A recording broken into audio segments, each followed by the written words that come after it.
സമയം ഒരുപാട് അതിക്രമിച്ചു. 11 മണി കഴിഞ്ഞിട്ടുണ്ട്. എനിക്ക് ഒന്നും ചെയ്യാൻ പറ്റാതിരുന്ന ഒരു ഒരു വൈകുന്നേരം, ഒരു ദിവസം എന്ന് പറയാം.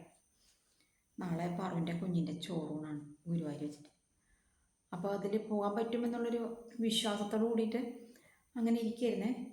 പക്ഷെ പൈസ കയ്യിലേക്കൊന്നും വന്നില്ല. ഇവിടുന്ന് ഗുരുവായൂർ വരെ പോകണ്ടേ. കുറഞ്ഞൊരു 500 രൂപ കാശ് കയ്യിൽ പിടിക്കാണ്ട് എങ്ങനെയാണ് അവിടെ വരെ പോകാൻ പറ്റുക?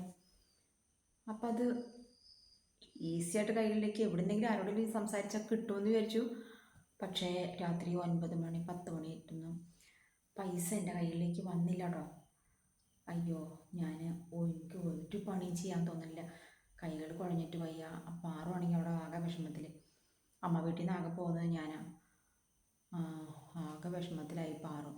അപ്പം ഞാൻ പറഞ്ഞു, ദൈവം കൈവിടില്ല, അമ്മയ്ക്ക് എവിടെയെങ്കിലും പൈസ ഉണ്ടാവും എന്ന് പറഞ്ഞ് സമാധാനിപ്പിച്ചിരിക്കുക കേട്ടോ. എന്നിട്ട് ഞാൻ കുറേ പേരോട് സംസാരിച്ചു. ആരുടെയും കയ്യിലില്ല. എന്താണാവോ കാരണം അല്ലേ? സാധാരണക്കാരുടെ ആരുടെയും കയ്യിൽ പൈസ ഇല്ല. എൻ്റെ അവസ്ഥ എന്ന് പറഞ്ഞപ്പോൾ ഞങ്ങൾക്ക് സമരങ്ങളൊക്കെ തകൃതിയായിട്ട് നടന്നുകൊണ്ടിരിക്കുക. നാളെ സെക്രട്ടേറിയറ്റിൽ ഉപവാസം ഒക്കെ ഇരിക്കുകയാണ് ആളുകൾ. പണി ചെയ്യുന്നതനുസരിച്ച് കൂലി കിട്ടുന്നില്ല. ഈ 3 വിഭാഗമായിട്ടല്ലേ നമുക്ക് പൈസ വരുന്നത്: കേന്ദ്രം, സംസ്ഥാനം, പഞ്ചായത്ത്. അപ്പോൾ അങ്ങനെ വരുമ്പോൾ ഈ ചില്ലറയൊക്കെ ആയിട്ട്, അതായത് ഞാൻ തന്നെയല്ലേ ഈ കുടുംബം ഓടിക്കുന്നത്. അപ്പോൾ ഒരുപാട് ചിലവുകൾ. 4 മാസം ലീവായിരുന്നു. പിന്നെ പാറുവിൻ്റെ പ്രസവവും കാര്യങ്ങളും ഒക്കെ ആയിട്ട് നല്ല ബാധ്യത തലയിലുണ്ട്. അപ്പോൾ നാളെ എനിക്കാണെങ്കിൽ വർഷത്തിൽ 20 ലീവുള്ളതിൽ 19 ലീവ് കഴിഞ്ഞു. ഇന്നലെ വിസിറ്റ് ഉണ്ടായിരുന്നു ഓഫീസേഴ്സ്. അപ്പോൾ ഞാനിങ്ങനെ പറഞ്ഞു, എനിക്ക് ഇത്ര ലീവായി മാഡം, ഒരു നാളെ വെള്ളിയാഴ്ച ഇന്നലെ വന്ന് വെള്ളിയാഴ്ച മറ്റന്നാൾ ഒരു ലീവ് അനുവദിക്കണം കേട്ടോ എന്ന് പറഞ്ഞിട്ട് ചോദിച്ച് മേടിച്ച ലീവാണ്. പക്ഷെ പൈസ ആവാണ്ട് എന്ത് ചെയ്യും? ഞാൻ ആകെ വിഷമത്തിലായി. അങ്ങനെ ദൈവം അനുഗ്രഹിച്ചു എന്ന് തന്നെ പറയാം. നാളെ എനിക്ക് പോകാനായിട്ട് സാധിച്ചിട്ടുണ്ട്. എൻ്റെ ഒരു പ്രീ സ്കൂൾ കുട്ടിയുടെ പേരൻറ്റ് എനിക്ക് പൈസ തന്നു പോയി വരാനുള്ള 500 രൂപ. അപ്പോൾ ഞാൻ ഈ 500 രൂപയ്ക്ക് എന്ത് വിലയാണെന്ന് മനസ്സിലാക്കുന്നത്. അല്ലെങ്കിലും പൈസയ്ക്ക് വിലയുണ്ട് കേട്ടോ. പക്ഷേ ഇങ്ങനെയൊരു നിർണായക നിമിഷത്തിലൊക്കെ നമ്മൾ എന്ത് ചെയ്യുമെന്ന് വിചാരിച്ചിട്ട് പതറിപ്പോകുന്ന സമയം. അങ്ങനെ അപ്പോൾ നാളെ ഞാൻ പരിപാടിയിലേക്ക് പോവുക. 5 മണിക്ക് ഞാൻ അലാറം ഡെയിലി എൻ്റെ ഫോണിലുള്ളതാണ്. പക്ഷേ രാത്രി 12 മണിക്ക് കിടന്നുറങ്ങുമ്പോഴേ, അപ്പോൾ ഈ 5 മണിയുടെ അലാറം കേട്ടാൽ പിന്നെ 1 മണിക്കൂർ കൊണ്ട് ഞാൻ ഉറങ്ങും. അതാണ് എൻ്റെ ഒരു കാര്യം. അപ്പോൾ നാളെ എന്തായാലും അലാറം കേട്ട് ചാടി എഴുന്നേക്കണം. സെറ്റ് സാരി, പാറിൻ്റെ പ്രസവത്തിന് പഴയ സെറ്റ് സാരികളൊക്കെ കീറി. വെള്ളത്തുണി വേണമല്ലോ.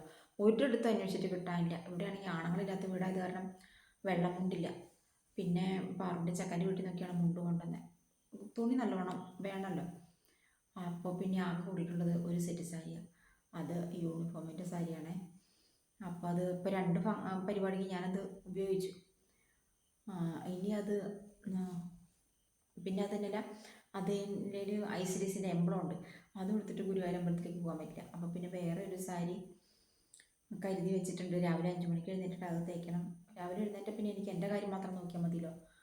പിന്നെ ബസ് നമ്മുടെ മരോട്ടിച്ചാലിലേക്ക് എത്തില്ല. ജംഗ്ഷനിലേക്ക് ബസ് സാധാരണ വരുന്ന ലാസ്റ്റ് സ്റ്റോപ്പിലേക്ക് എത്തില്ല. ആ വഴി പാലം അവിടെ അങ്ങനെ പൊട്ടിപ്പോയത് കൊണ്ട്.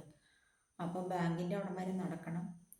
നടന്നിട്ടപ്പോൾ 5 മണിക്ക് എഴുന്നേറ്റ് സാരി തയ്ച്ച് കുളിച്ച് ഇറങ്ങി നടക്കാമെന്ന് വിചാരിക്കണം. അപ്പോഴത്തേക്ക് വെട്ടം വീഴുമെന്ന് വിചാരിക്കണം. പന്നി ശല്യമുണ്ട്. പിന്നെ അങ്ങനെ ഇരുട്ടത്തൊന്നും ഇറങ്ങി നടന്നിട്ടുള്ള ശീലവും ഇല്ല നമുക്ക്. അപ്പോൾ അങ്ങനെ നാളെ എന്തായാലും കുഞ്ഞിൻ്റെ ചോറൂണ്. 1 മാസത്തോളമായി കുറുമ്പീനെ കണ്ടിട്ട്. ഓരോ വീഡിയോസൊക്കെ ഞാൻ പറയും, അങ്ങനെയുള്ളതാ ഇങ്ങനെയുള്ളതാന്നൊക്കെ പറഞ്ഞിട്ട് ഭയങ്കര ഒച്ചവെപ്പാണ്. എന്നിട്ട് നമ്മൾ വീഡിയോ കോളൊക്കെ വിളിക്കുന്ന സമയത്തുണ്ടല്ലോ, അമ്മേനെ നല്ല പിച്ച് അമ്മയുടെ കയ്യിലിരുന്നിട്ട് അല്ലെങ്കിൽ അമ്മയുടെ മടിയിലിരുന്നിട്ട് അടുത്ത് കിടന്നിട്ടൊക്കെ ആയിരിക്കുമല്ലോ. അപ്പോൾ വീഡിയോ കോൾ ചെയ്യുന്ന സമയത്ത് അപ്പോൾ പാറു എന്നെ വീഡിയോ കാണിച്ചു തരും. അങ്ങനെ ഫോൺ കയ്യിലേക്ക് മാറ്റും. ഭയങ്കര പിച്ചായിരിക്കും പിച്ചണത്. അങ്ങനെ കാണാൻ കൊതിയായിട്ട് വയ്യ. നാളെ അപ്പോൾ ഞാൻ അങ്ങനെ പോവാണ്. പറയണേ, ഒത്തിരി ബുദ്ധിമുട്ടാണ് മനുഷ്യന് ജീവിക്കാൻ വേണ്ടിയിട്ട്. ഭയങ്കര ബുദ്ധിമുട്ട്. എല്ലാവർക്കും ഒന്നും ഉണ്ടാവില്ല കേട്ടോ. ഉള്ളവർക്ക് ദൈവം വാരി കോരി കൊടുക്കും. ഇല്ലാത്തവർക്ക് ഇങ്ങനെ ബുദ്ധിമുട്ടും കഷ്ടപ്പാടും കണ്ണീരും ഒക്കെ ആയിട്ട് അങ്ങോട്ട് തള്ളി നീങ്ങിപ്പോവും. എന്തായാലും ഓണാകുമ്പോഴത്തേക്കും ഒക്കെ ജീവിതം ഉഷാറാവുമെന്ന് വിചാരിക്കുന്നു. പൈസ തന്നെ വേണം. പൈസ ഇല്ലാതെ എന്ത് നടക്കും? ഒന്നും നടക്കില്ല.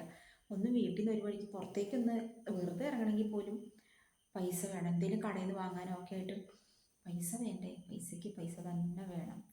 എന്തായാലും എൻ്റെ ഭാരങ്ങളൊക്കെ ഈ സെപ്റ്റംബർ ലാസ്റ്റോട് കൂടിയിട്ടൊക്കെ കഴിയുമെന്ന് ഞാൻ വിചാരിക്കുന്നു. ഞാൻ എന്ത് പറഞ്ഞാലും അതിന് എതിരായിട്ടേ വരുള്ളൂ. ഇപ്പം മോണിറ്റൈസേഷൻ തന്നെ ഞാൻ ഈ കഴിഞ്ഞ മാസം തന്നെ ആകുമെന്ന് വിചാരിച്ചതാണ്.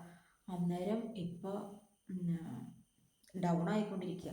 അതാ ഞാൻ എന്താഗ്രഹിക്കുന്നോ അതിന് നേരെ വിപരീതമായിട്ട് ദൈവം എനിക്ക് തരിക. അതെന്താണാവോ? അങ്ങനെ എല്ലാം ശരിയാവും എന്ന് വിചാരിക്കുന്നു. അപ്പോൾ അടുത്ത വീഡിയോയിൽ കാണാം കേട്ടോ. എനിക്ക് ഗുരുവായൂരും ആ ഭാഗമൊക്കെ ഈ ചോറുമണി ഭാഗത്തേക്കൊന്നും ഫോൺ കൊണ്ടുപോകാൻ പാടില്ല തോന്നുന്നു.